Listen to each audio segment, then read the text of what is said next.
जी। और एक बात जो I would like to mention very clearly, जो नॉर्मली एनालिस्ट बहुत क्लोजली ट्रैक करते हैं, वो आपका बेसिकली इबिटा का कन्वर्जन जो है कैश फ्लो में। अगर मैं देखूं कि आपका ऑपरेटिंग कैश फ्लो और ऑपरेटिंग इबिटा, तो मैं देख रहा था कि शिवेंद्र जी 2-3 सालों से तो ये 75% है, 80% है, एक साल में तो 100% भी था। तो ये बहुत ही बढ़िया है। ये कैसे मैनेज करते हैं आप, क्योंकि ये इंडस्ट्री इतनी कॉम्पिटिटिव है। तो ये परसेंटेज देखने के बाद यकीन नहीं होता कि इतनी एफिशिएंसी आपके कैश फ्लो कन्वर्जन में है। क्योंकि मैं FY22 देख रहा था, FY21 देख रहा था, 20 देख रहा था, तो पैंडेमिक के टाइम पे भी आपका कैश कन्वर्जन साइकिल काफी स्ट्रांग था। नॉर्मल सी आने के बाद भी कैश कन्वर्जन साइकिल काफी अच्छा है। तो इसका क्या मैकेनिज्म कंपनी ने सेट किया है, क्योंकि ये बहुत अच्छे पैरामीटर्स है। और आगे चल के आपके पॉइंट ऑफ व्यू से as the CFO, are you ji sir. Confident कि ये ऐसे ही ट्रेंड आगे रहेंगे?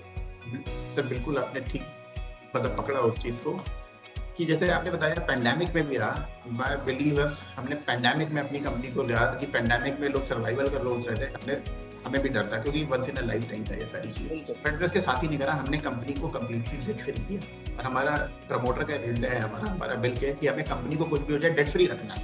आज ये जितना मेरा एक्सपेंशन है 100 करोड़ रुपए हमने 5 साल में, ये सारे के सारे इंटरनल एक्रूवल्स हैं।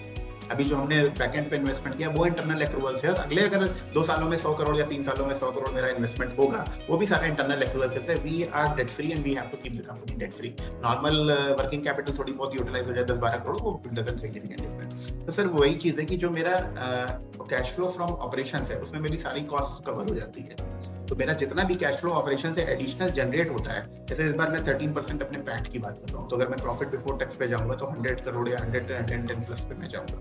तो वो सारा का सारा मेरा जो वर्किंग कैपिटल और ऑपरेशंस है, वो सारा का सारा मेरा कन्वर्जन हमारे डायरेक्टली एबिटा पर ही है। तो वी आर बीन इन फिर मैं उन्हीं बात पे आऊंगा कि मार्जिन बिजनेस है।